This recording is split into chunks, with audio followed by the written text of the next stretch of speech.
Olá, amigos estudantes! Tudo bem com vocês? Meu nome é Bianca, tenho 19 anos, sou vestibulanda de Psicologia e estou aqui a convite do Colégio São Francisco para participar do projeto de Somos Mais. Hoje vamos falar de ecologia, continuar falando de ecologia na verdade, especificamente sobre relações intraespecíficas, tá bom?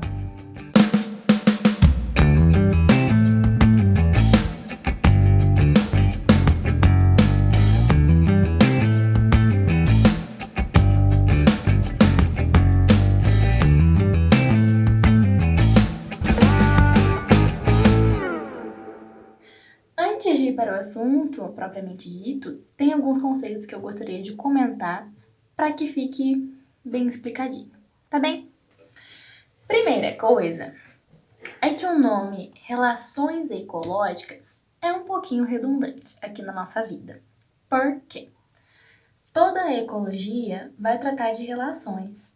Então, falar que agora a gente vai estudar as relações ecológicas é um pouquinho nada a ver, porque a ecologia é responsável por estudar as relações como um todo. O que seria mais cabível é dizer que agora a gente vai estudar a alelobiose. O que é a alelobiose? São as interações dos seres vivos entre si. E aí, não somente as relações intraespecíficas ou interespecíficas são exemplos de alelobiose, como também cadeia alimentar, teia alimentar e assim por diante. Temos várias outras. A observação nós temos também a parte da ecobiose, que estuda as relações dos seres vivos com o meio ambiente. Por exemplo, aqui no Brasil, a gente tem a queridinha árvore araucária, característica lá do sul, né? Que ela tem os bracinhos abertos, assim, que são os galinhos dela que se estendem para fora do tronco, né?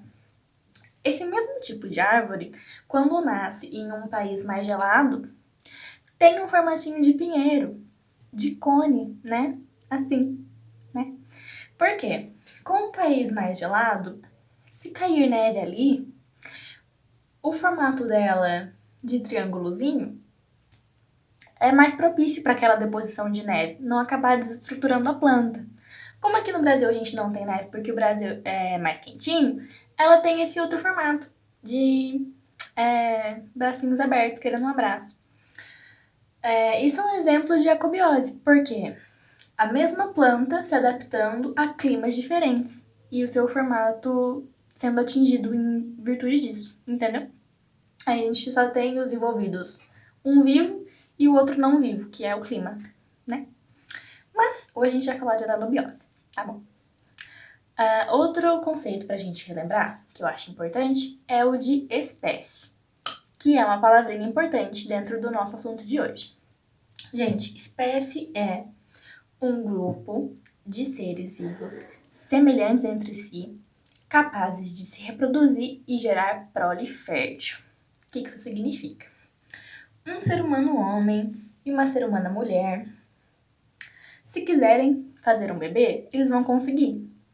E esse bebê, quando crescer, se quiser, vai poder encontrar um parceiro sexual e se reproduzir, gerando mais um bebê, que, quando crescer, se quiser, pode encontrar um parceiro sexual, se reproduzir, gerar um bebê, e assim sucessivamente a vida inteira. Porque somos da mesma espécie. E quando a gente se reproduz, a nossa prole é fértil. O que significa que a gente consegue se perpetuar ao longo do tempo. O nosso grupo vai se repondo, ao mesmo tempo que vai morrendo, vai nascendo. E aí a gente consegue manter consistentemente a humanidade por aí, entendeu? Mas existem animais que não se encaixam dentro dessa característica. Portanto, não conseguem formar uma espécie. A exemplo da mula. A mula é o fruto da união entre uma égua e um asno. Quando uma égua e um asno se encontram e acasalam e têm um bebê, aquele bebê vai ser uma mula. Só que a mula é estéril. Portanto, ela não consegue se reproduzir. E dessa forma nunca vai conseguir gerar um grupo numericamente consistente que consiga ficar sempre existindo, porque não vai estar nascendo mais mula. Para ter uma mula, necessariamente vai ter que ter uma relação entre uma égua e um asno. Mula com mula não sai bebê. Então a gente não tem a espécie mula. E nem a égua e o asno são da mesma espécie também. Porque se fossem, conseguiriam se reproduzir e criar uma prole fértil. Entendeu? Então, esse é o conceito de espécie. E uma outra coisa pra gente comentar são os sinaizinhos que a gente vai usar aqui para classificar uma relação quando for harmônica ou quando for desarmônica. Isso que eu vou falar agora serve tanto para as intraespecíficas quanto para as interespecíficas, porque ambas têm as harmônicas e as desarmônicas, tá bem? Gente, nós temos 3 sinais que vamos usar: o de mais, o de menos e o zero. O de mais vai sempre simbolizar que alguém na relação foi beneficiado. O de menos vai sempre simbolizar que alguém na relação foi prejudicado. E o zero vai sempre simbolizar que alguém na relação é indiferente àquele acontecimento. E como nós sempre analisamos as relações entre dois e dois envolvidos, sempre nós vamos ter 2 sinais. Um para analisar cada dos indivíduos, tá bem? As relações harmônicas serão sempre mais, 2 beneficiados, ou mais zero, um beneficiado e o outro tanto faz. Mas nunca vai ter um menos, porque tendo um prejudicado, a relação já é desarmônica, tá bem? Então, as desarmônicas serão sempre menos, 2 prejudicados, menos, 0, um prejudicado e o outro indiferente, ou mais, um beneficiado e um prejudicado, tá bem? Com isso em mente, a gente consegue finalmente ir para o assunto de relações intraespecíficas. Gente, relações intraespecíficas, primeira coisa, vai sempre contemplar interações entre indivíduos da mesma espécie, aqueles que conseguem se reproduzir e gerar prole fértil, tá bem? Vamos começar então pelas harmônicas. Temos 3 para comentar. Primeira, sociedade. 2 características importantes para ter em mente quando o assunto é sociedade são separação anatômica, o que significa que não existe uma conexão física entre os seres vivos, eles são independentes e conseguem transitar e viver a sós, né, nesse sentido físico. E divisão do trabalho, que significa que cada um dos indivíduos vai contribuir para a manutenção da sociedade de um jeito diferente. E todos eles se ajudam entre si e precisam um do outro. Portanto, a relação é mais. Todos os envolvidos saem beneficiados. Nós aqui, eu e você, vivemos em sociedade. O que significa não somos grudados e contribuímos de jeitos diferentes para a sociedade, e eu precisando de você e você precisando de mim. Então, por exemplo, eu quero ser psicóloga, você quer ser outra coisa. Ou pode ser psicóloga também. E aí, a gente vai contribuir de formas diferentes. Em algum momento eu vou precisar do seu trabalho, você vai precisar do meu, e a gente vai se ajudando, se beneficiando aí ao longo da nossa existência, tá bem? Então conseguimos pensar na humanidade, nas abelhas, nos cupins, nas formigas, são exemplos de sociedade também, tá bom? Separação anatômica e divisão do trabalho, tá bem? Colônias, próxima relação. Também vamos ter divisão do trabalho, ou seja, tudo isso que eu acabei de comentar. Haverá união anatômica, os indivíduos são todos juntinhos uns dos outros, coladinhos, tá bem? Uma colônia é um aglomerado de indivíduos, todos eles ali pertinho um do outro, tá bem? Nós podemos ter colônias heteromorfas, que são as que os indivíduos têm formatos diferentes, esteticamente é visível que eles são diferentes uns dos outros, e podem ser isomorfas, que são todos iguais.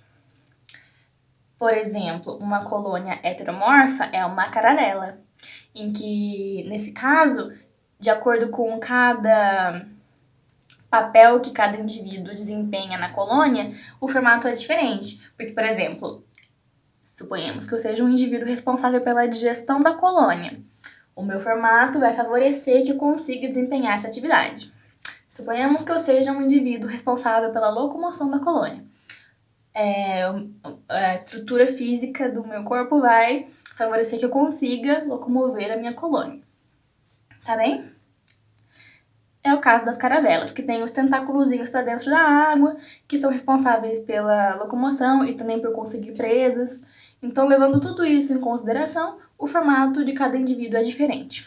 Mas isso não acontece sempre, como, por exemplo, no caso das bactérias Streptococcus, em que todas elas são iguais entre si e coladinhas porque são uma colônia. Tá bem? Também temos exemplos dos corais, também são uma colônia, entre vários outros. E a última relação é harmônica. Colônias também são mais, tá bem? Todos eles se ajudam, se beneficiam, ninguém sai prejudicado e nem indiferente. Todo mundo sai feliz. A última relação harmônica é o gregarismo, que também é uma relação mais. E é, assim, a menos importante, mas vamos comentar sobre ela. No gregarismo temos separação anatômica, os indivíduos não são unidos fisicamente, e também não tem divisão do trabalho, ou uma hierarquia social, ou qualquer coisa desse tipo que eu comentei aqui. Na verdade, cada um dos gregarismos vai se estabelecer porque os indivíduos vão precisar de algum tipo de benefício que vai variar de relação para relação. Então, por exemplo, cardumes de peixes se estabelecem em gregarismo porque quando você tem um agrupamento numeroso de peixes vivendo juntos, nadando juntos, é muito mais fácil de enganar um predador ou até mesmo amedrontar ele do que se os peixes estiverem nadando sozinhos. Um peixe sozinho é uma presa muito mais fácil do que um peixe junto de uma aglomeração enorme, entendeu? Então eles se ajudam entre si porque se protegem, sendo a relação mais. Pinguins também podem viver em gregarismo, mas aí já é por um motivo diferente. Porque quando eles estão pertinho uns dos outros, a superfície de contato do corpo com o ambiente é menor, portanto eles perdem menos calor. E aí um aquece o outro e ninguém passa frio. Então são benefícios que eles trocam, a relação é mais, mas é por um motivo diferente. Então aí cada gregarismo vai ter a sua particularidade para ser analisada, tá bem? Conseguimos pensar nos cardumes, nos pinguins, em manadas de animais diversos que andam em grupo para se proteger ou por motivos afins, tá bem? Gente, essas foram as relações intraespecíficas harmônicas, seres da mesma espécie sempre se beneficiando, ninguém saindo prejudicado. Vai ter um outro videozinho continuando o assunto, falando das relações desarmônicas. Assistam, tá bem? Que é pra concluir o assunto. Então, eu vejo vocês lá.